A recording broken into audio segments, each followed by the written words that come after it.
Welcome to Rise and Thrive Conversations for Greatness. I'm your host, John Merkus, and in today's podcast, we're thrilled to feature Karim Boktor, whose journey from the boy with the stutter to TEDx speaking leadership coach embodies the essence of personal growth and success. Karim's story is a beacon of motivation and inspiration, showcasing how conquering the inner stutter through the power of the unconscious mind can lead to profound transformation. His experience offers invaluable insights into achieving personal and professional success. Join us as we explore the strategies that propelled Karim to thrive, inspiring us all to rise above our challenges and achieve greatness. His motto is, passionate about helping you grow. Welcome to the show, Karim Boktor. Thanks for having me, John. That's an amazing intro. Thank you. An absolute pleasure. And as we were saying before we hit record, the more I've learned to know about you, the more I want to know. It's fascinating journey. Let's get the listeners up to speed. And I'm wondering if you can share your personal journey of how you overcame your stutter and how that's propelled you into greatness. Sure. So how much time do you have? So I like to start off with, my parents, we came as immigrants. So I came to Australia at about 1.5 and 2. And the reason why they came to Australia is because my parents escaped persecution from Egypt. So Dad was a big, successful businessman wholesaling petrol. But due to political unrest, a lot of the people didn't like my dad having the wealth that he had accrued. And they said, well, you need to stop your business or we're going to do some harm to your business. Didn't think anything of it. Thought, they were, just scaring him or bluffing. And then some time went on and there were men yelling out names of people that they were going to kill while driving around in the streets. And they yelled out Amir Boktor, which was my dad. And he knew then that they weren't mucking around. It wasn't long after that we escaped because he was fearful of what they were going to do to his family. So 3 kids, wife. And we came to Australia.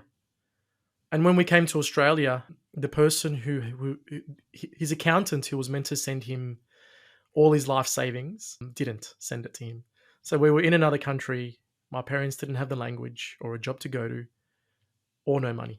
We were staying at people's houses because we were essentially homeless until the government put us in housing commissions. And at the time, my parents were probably thinking, what the hell did we do? Because of all the things that they probably saw and all the things that I saw as well. I probably, shouldn't have seen things that I should have seen as a 2-year-old. A lot of violence, a lot of, needles and drunk people and abuse in those housing commissions. And so I could feel a lot of scarcity in that moment. And my parents are beautiful, so they tried to protect as much as they could, but I think I could feel a lot of the scarcity at that time. It wasn't long after that I went to primary school, so I did prep. But when I went to the school, I quickly found out that I wasn't going to be very popular. Because I was the only Egyptian in the class, the kids, I was teased for being the only Egyptian, so, brown skin, all that type of thing, called numerous names. And as well, I was overweight. But I think the kicker for me was I had a stutter.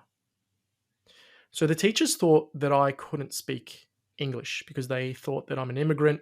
But in fact, I was 4 or 5 at the time. Sorry, closer to 5. By that time, I could sing I'm Australian. And that was probably one of my favorite songs. And I could do it even without stuttering, right?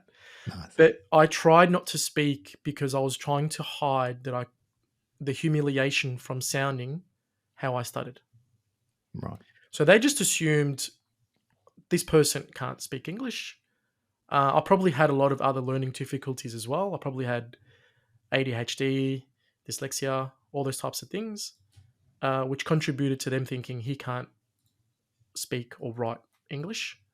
We're going to put him into what the kids called at the time, where the dumb people go, in ESL. So I was put there, I was isolated from my peers, and it was from that moment where I thought that I was stupid, that I was dumb, and, this is who I am in the world. As a child, you believe those things. It wasn't really the stutter or the verbal stutter that affected me. It was my inner stutter. Right.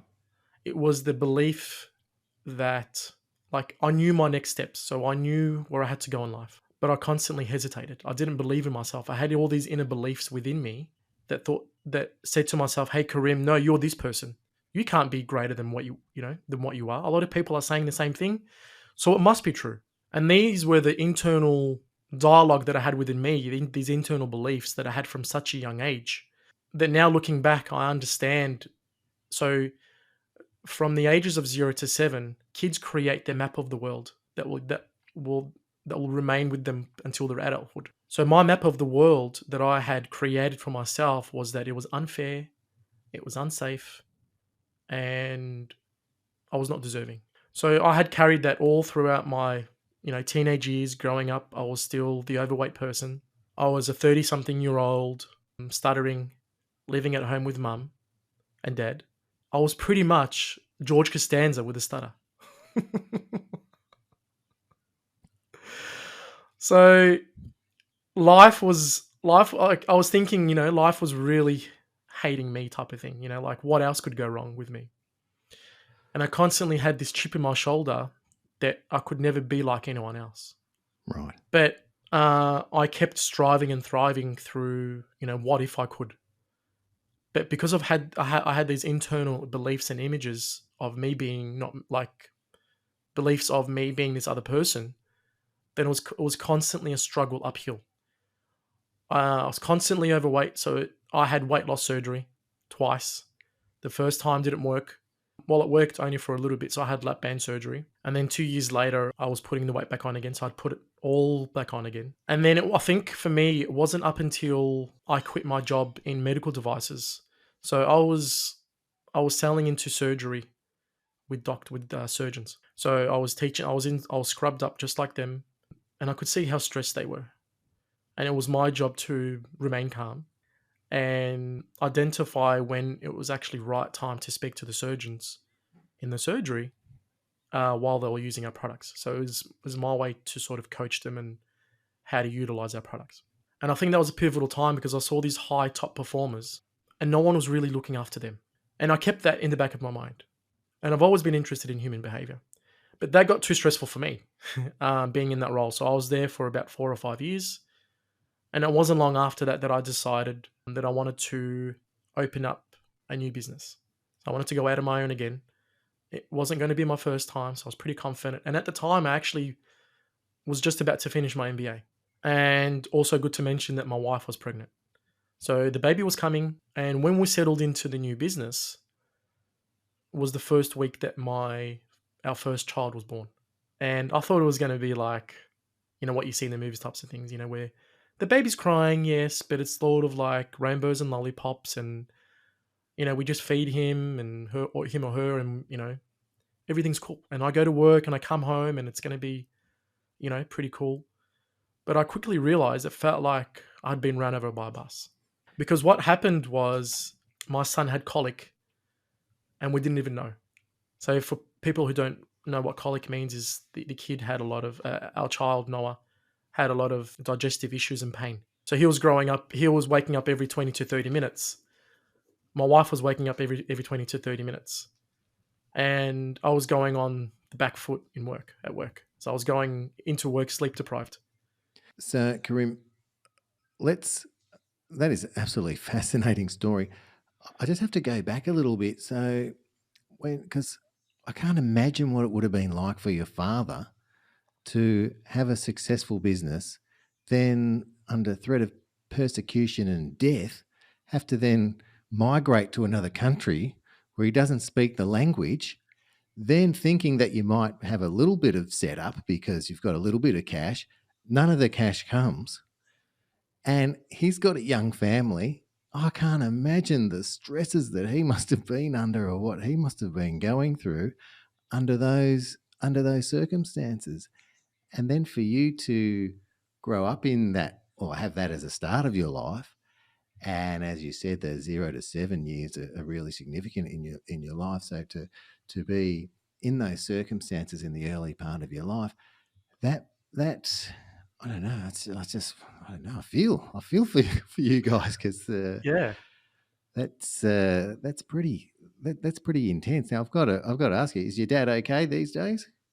He's okay. So fast forward to today, we opened up some other businesses later on in his life. So I Yeah, think he was still traumatized for a while to start something up, but it wasn't until later on in life that we said, okay, well, let's do something. But he's okay now. Yeah. wonderful. Oh, it's good. I'm glad it's got a happy ending. And Yeah. then, so now you're starting up your own business, and you've got a young family. Yes. And you've got a son. I get the colic stuff. My son had the same thing. It was diagnosed though, but Yeah. still intense when you've got a young family. I've got a couple of kids. I think Yeah. you said you've got more than one. Yeah. Yeah. Got two at the moment. Yeah, right. At the moment, right. So the door's Yeah. open. The door's open. It's always open. I think, Yeah, we complain nice, about having nice. kids, but then we're always talking about a third. So, Yeah. Yeah, no, I said you'll be outnumbered. I've got the two. You do forget what it's like when they're younger, but when you do cast your mind back, you think, yeah, that was a labor of love, literally, yeah. but pretty intense in terms of sleep and not and whatnot. I also, if you don't mind, I wanted to ask you about your weight loss journey Sure. just before we get into the rest, because I have heard that it can be a symptom of other issues or a Definitely. mindset or things like that. And I'd Yes. love to talk to you. I'd love to talk to you about that because I'm sure you understand that given the journey that you've been on. Yeah. And then but you realised it was something you wanted to change. You Yeah. took some action in having getting the surgery, and Yes. then for that not to work, that was probably very disappointing. But you didn't stop and kept going again. So Yes. another testament to your persistence and resilience. So can you tell us just before we get on to the starting of the business, Yeah. your weight loss journey and how that was for you and how, because it would help our listeners if they're struggling with similar things. Yeah. A lot of people that I come across, and when I tell my story, they can resonate. And it doesn't have to be someone else who's going through weight loss problems. It could be something else because my addiction was food.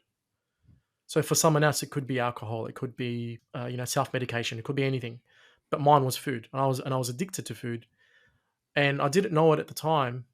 Hence why I kept putting on the weight. But the reason why I was addicted to food was because of my underlying anxiety. Right. I was trying to numb the underlying fears and anxiety that I had. I also understood that my eating habits was because we grew up with a lot of scarcity. So I was programmed and I thought that I had to finish everything off my plate. So when it came to eating, I had to eat a lot for me to feel satisfied. So I felt safe enough. I know it's weird. I know it. So I did all exercises. I did all weight loss things. I was constantly losing 5 kilos and then putting on 10. I tried everything, but it was never about the weight loss. It was all about me inside and my inner stutter. You do hear that with people's weight loss journeys that it's not necessarily about the food, that these underlying things, sometimes not even known. So that can Yeah. be really, that can be holding you back when you don't understand those reasons Yes. why that's happening. Now, you discovered those reasons and they make sense as you say them sit here today. But I would Yeah. imagine you had to go through some things to find out what those reasons are or were. Yes. Yes. And that's yeah. So those reasons were where it all came and fell apart for me, and I had to start picking up the pieces. So you had the second surgery, and then did that work, or did you seek other help to understand? So I had my son, and at the time I did a little bit of human behavioral things like studies and all that kind of thing. So I was always interested, and I knew that whatever I do behavior wise, I'm more likely to pass it on to my son. So I said no. This stops with me. So then I had the second surgery, which was the gastric sleeve, which was meant to be better, like more long term. Hmm. So I started to lose the weight and I started to put the weight back on again.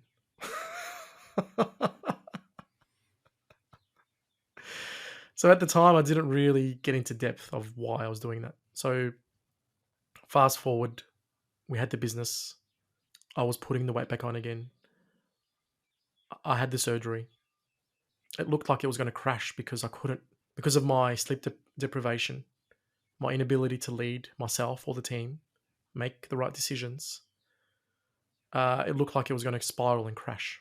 And at the time, I had hired everyone. So I hired the best business coaches.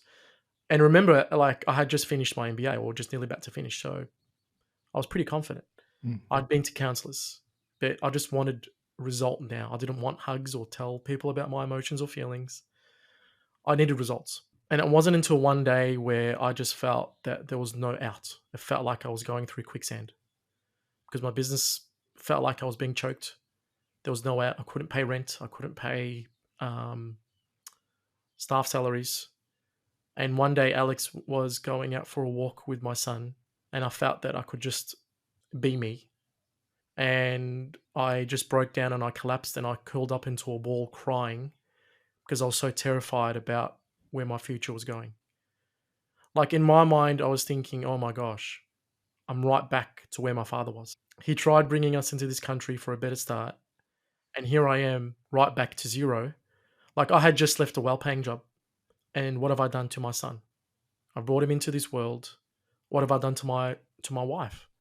You know, I couldn't provide for her. I couldn't be the best husband. I couldn't be present because I was constantly stressed. I couldn't provide for my son. A lot of these things were circling in my head, and I just couldn't hold it together anymore. And I just broke down. And then it wasn't until after that that I thought to myself, okay, something needs to happen. And I think my willingness and persistence to find answers was, I think, the seed of how I got to where I am today. So I Right. started to ask a lot of questions. Yeah. What I started to understand is that a lot of these things that I was feeling, the anxiety and all those things of not feeling deserving enough, wasn't a new thing. It was all from the time of when I was a child, not feeling deserving enough, not feeling adequate enough. So all these things were coming back that I had been trying to numb all this time. And I also understood that the reason why my weight loss surgeries weren't working is because of those programming or those internal triggers that I hadn't addressed. It was all related to the same time. So I mean, John, growing up, I thought that I never had trauma because my parents were so beautiful and loving. I thought that I had an amazing childhood. But what I didn't understand is that's not necessarily what trauma means. And a lot of listeners out there will probably think, well, I've never had trauma, but you know, why am I anxious? It's not about having this big life event that needs to happen. It could be little things. It could be teased at school. It could be having really strict parents, you know, that were, you know, really set in their values, and that meant that you came home from school scared. It could be anything. And so when I came to understand that all these things were holding me back, they all lived in my subconscious.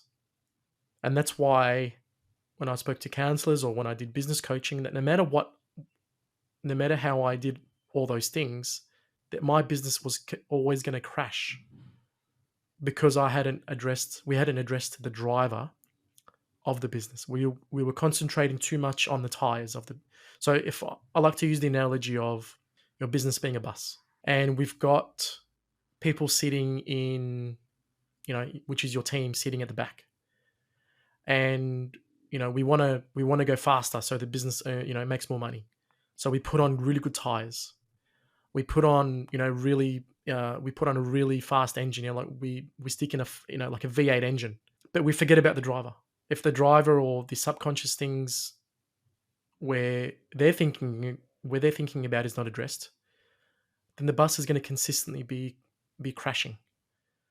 And then the driver's thinking, well, it's just bad luck. You know, it's bad fortune. And they think that this is just life.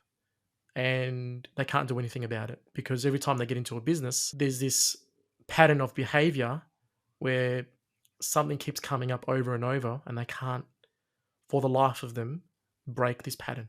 So I love that analogy, fixing the driver before fixing the bus, or as well Yes. as fixing the bus, but definitely having a look at the driver. It's absolutely fascinating how we can be controlled by the subconscious or by things that have happened in the past, and we don't realize that that's happening. Yes. Yes. So I like to think of it like I think there's a lot of journals and papers that I've been looking at, and the number keeps changing, right? So there's no definite number that the scientists can put on, but there's a number of Anywhere between 80 to 95% of our mind is controlled by the subconscious. Wow. That's a lot.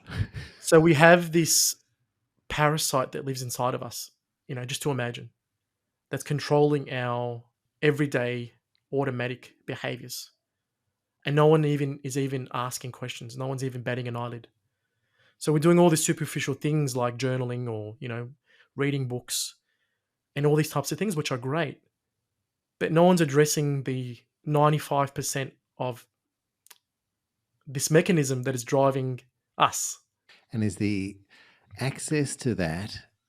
So there'll be a lot of people out there, including me, you're trying to think those things Yes. because everything in the physical, I believe everything in the physical starts with a thought.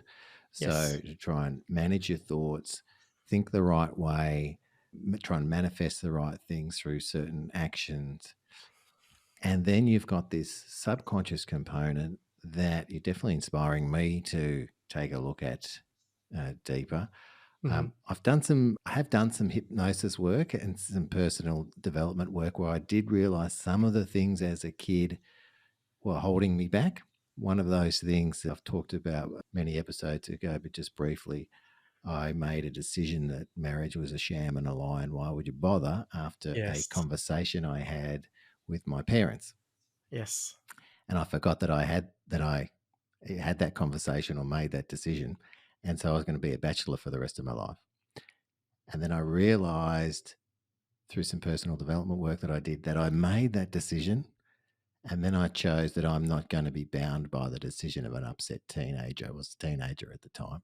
So I have had some experience of uncovering something in your past that is determining your future or your present. And that was super powerful. That wasn't through hypnosis though, but it was a great program. But I know you deal in neuro-linguistic programming, NLP, and hypnotherapy, and some other modalities. So, would you be saying that those things are the access to uncovering those things that are holding you back? Yeah. So there's a lot of evidence pointing. There's a lot of things that you could do to access your subconscious mind. And part of me trying to really understand myself and figuring out myself and my challenges was to understand where are these best programs that I could study. So I found that it wasn't just one. So I worked under some really good doctors that really, are probably the best in the industry that I feel. Dr. Tad James and Dr. John DiMartini and some other ones. And I found that the best way to access the subconscious mind was to deliver through hypnotherapy. So what I ended up doing was I ended up learning all these really cool modalities, and I created one very powerful one. So I got these best things from all these different types of modalities, and I created my own. Right, the So Boktor method. the Boktor method, exactly. Yeah. And this is the way that I've been able to create change because I keep hearing about, things like Karim, I've tried hypnotherapy, but I couldn't be hypnotized. Right. Right? This is the common thing that I get, you know. But the truth in the matter is that I don't do any of the hypnotizing. You do it. So I just guide you. So we all as people are being hypnotized on a day-to-day basis and we don't even know it. So if you can remember watching, the last movie that moved you. If you think about it at the time, you're watching a screen, you're sitting down on a chair, and in that scene where it moved you, it made you believe that that moment needs to be sad, or that moment needs to be funny, Mm. or that moment, needs to be full of suspense or thrill.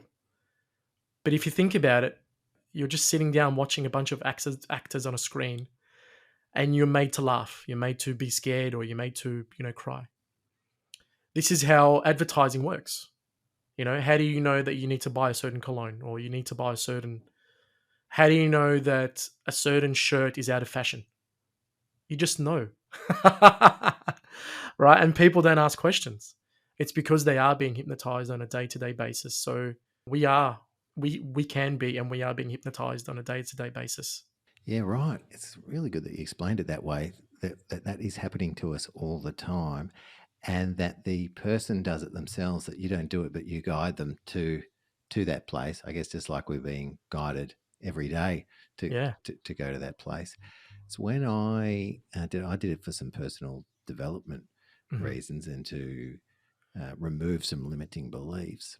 Yeah. And I found it to be very relaxing. And the way that I looked at it was I was put in a deep state of relaxation, a little bit so could bypass the conscious mind and get Yes. into the subconscious mind, because it's a bit like Yes. when you're in a heavy state of relaxation, there Mm. seems to be that access or that door to the subconscious mind where you can use the power of suggestion and things like that. So Mm. uh, I I thought it was absolutely magnificent, and I'm a big fan of it. So if there's anyone out there that is interested, go for it or learn more about it.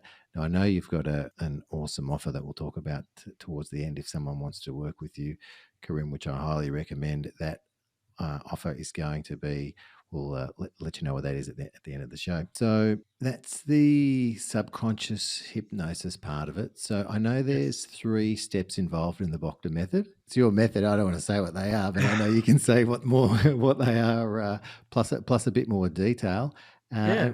Love to know a bit more about the 3 steps of the Boktor method. Yeah, sure. So, I mean, people can play along with this, like at home. So if someone can think about a challenge that they're wanting to overcome in their life at the moment. So just say it's imposter syndrome or procrastination or I don't know, pick something, right? Anger issues or frustration or anxiety, Mate, all of the above. all of the above. So I shouldn't make light of that, but you Yeah, have no, it's honestly, this is everyone. I know Yeah, you've those things. I think. Well, I know I can. I can all relate to them in some way, shape, or form. Maybe some yeah, more meaningful than others, but I can relate yeah. to them all. And I want you to think that this is possibly not a new issue or problem.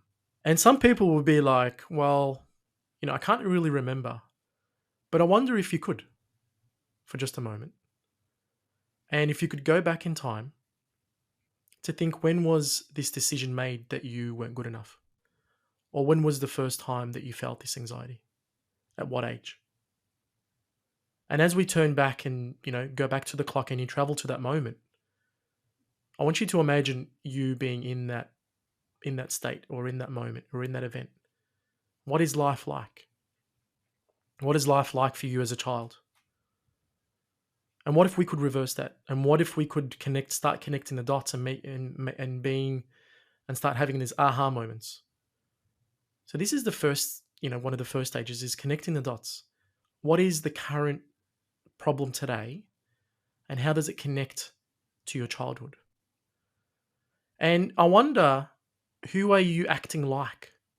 What are the if you had these internal thoughts or internal dialogue that you had in your head, who does this sound like? Some people will say that it's them, but I want you to pay attention. I want you to pay attention to the tone. Does it sound like mum? Does it sound like dad? And knowing that it's not yours, maybe it sounds like an auntie or an uncle or a teacher. Now that you know that it's not yours, what are you going to do about it? Are you going to make a different decision? And then we go through to that moment. And the second stage is now making a new decision, being able to understand and rewrite a new story about this old decision.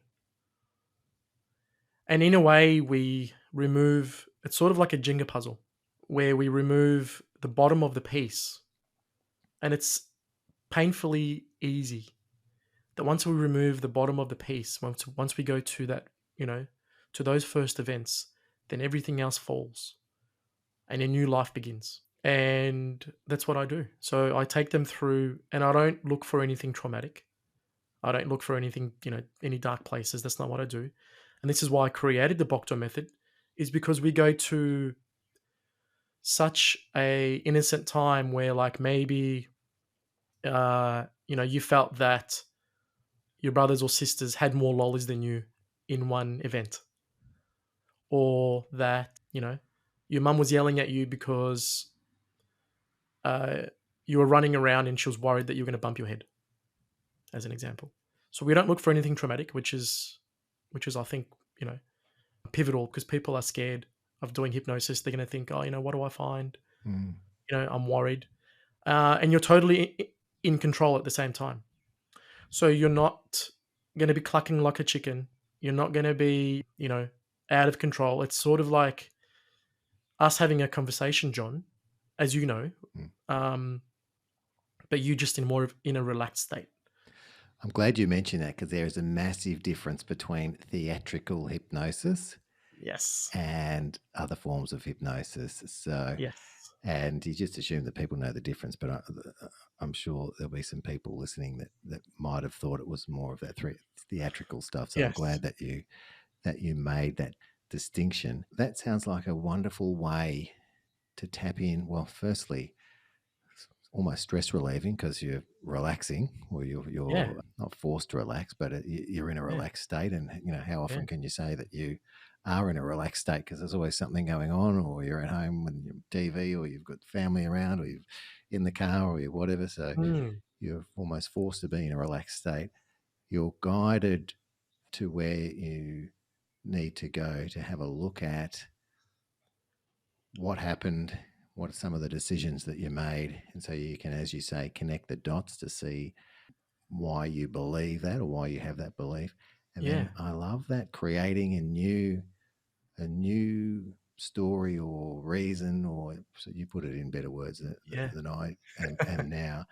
But the analogy of taking that Jenga piece off so that can be dispersed. Yes. And we can create something new. Yeah. Sounds like gold to me, Karim. Yeah. So a lot of people, and I was the same, I was reading so many personal development books. And it became like a ritual, that I had to do this morning, and I had to read affirmations, and I had to do, ice baths, and I had to do, this was causing most of my anxiety and stress when I was trying to do the opposite. So what if we could just hypnotize it in you, right? Where we could take away those limiting beliefs, and we could it's life-changing. It sure is life-changing, and we're going to continue in part 2 in the next episode. So thanks for tuning into today, where we delved into Karim's poignant journey from facing adversity as a young immigrant to harnessing his inner strength and as emerging as a leadership coach. Karim's story is not just about overcoming a stutter. It's about transforming profound personal challenges into a springboard for professional success and personal fulfillment. Next time we dive even deeper with Karim Boktor, get ready to explore the mind techniques that have revolutionized his life. We'll talk about hypnotherapy, neuro-linguistic programming, and more about the Boktor method. It's all about harnessing the power of the subconscious for the better.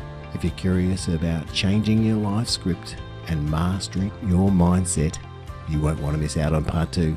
Join us and find out how you can rewrite your own rules for success and happiness. It's absolutely transformative. Till next time, stay awesome.